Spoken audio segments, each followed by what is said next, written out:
I know several 30 and 40-year-old boys that have never grown up.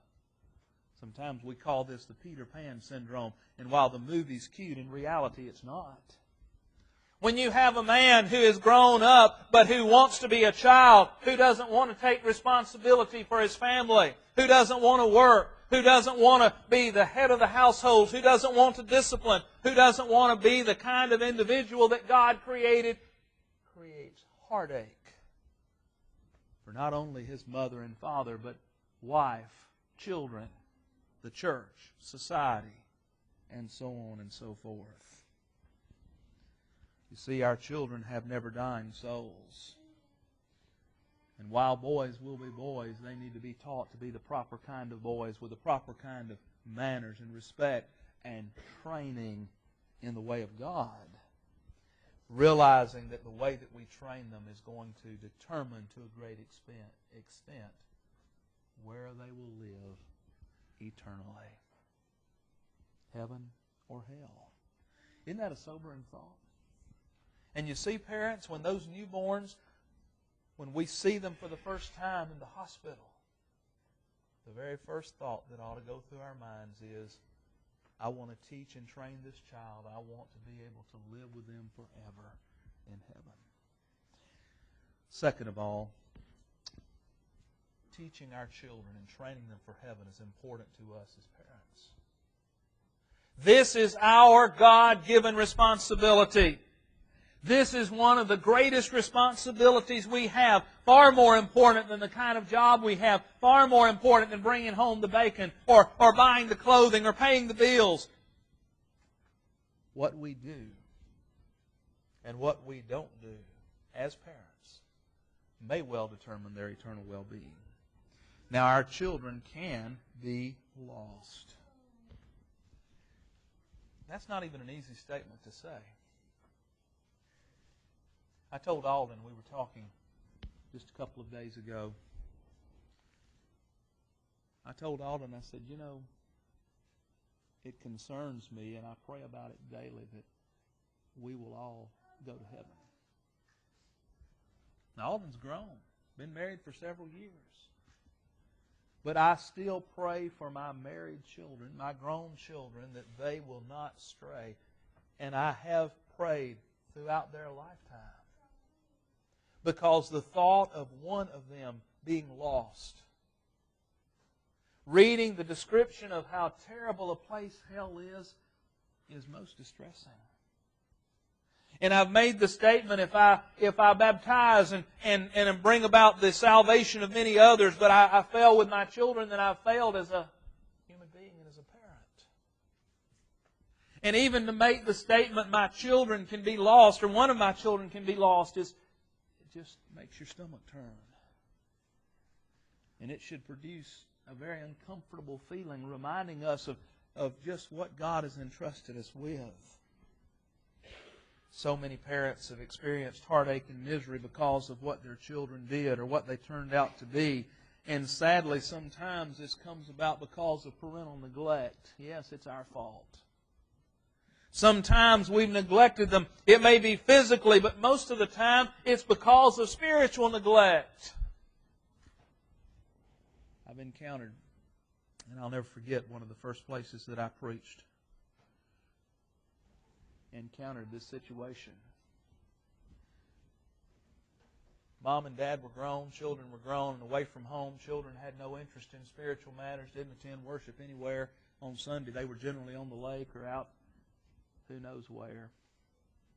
And it really puzzled me because every Sunday morning for Bible study, Mom and Dad were in Bible class, and every Sunday night they were there for worship, and every Wednesday night they were there for Bible study.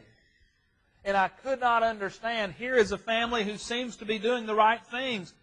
But then as I began to talk with them, and as we looked back, when the children were young and formative in life, Mom and Dad weren't there for Bible study on Sunday morning or Wednesday night. Often they were at the lake. Often they were traveling here and there and yonder and doing this and that and the other. And spiritual things were not first.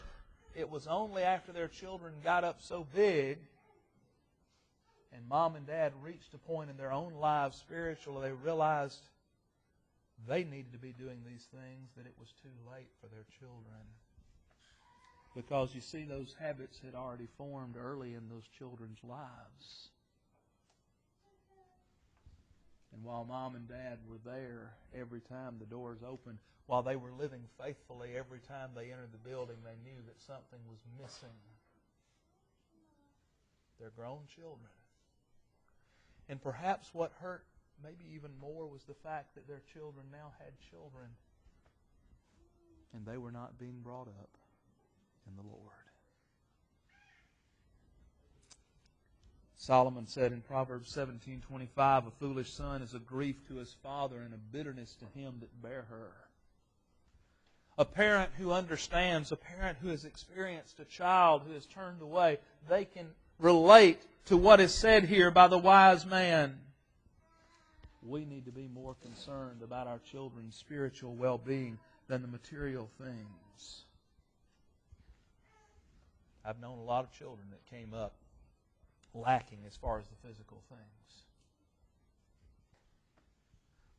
They may not have had all the toys that the children across the street or up the road had. They may not have gone to all the exotic vacation spots. They may not have had as nice a car, as big a house. But you know, those children seem to have turned out better. Those children who may not have had the best of the physical things, but on the other hand, they had the best of the spiritual things, they turned out far better. Their attitudes, their demeanor. These were the kids who were likely not in trouble as they grew up as teenagers and then college age and young adults. While often those who had all the things of the world and Mom and Dad were concerned with providing the best, and you know, I hear parents say, "I want my children to have more than I did growing up." Well, not to be disrespectful, but my question is why?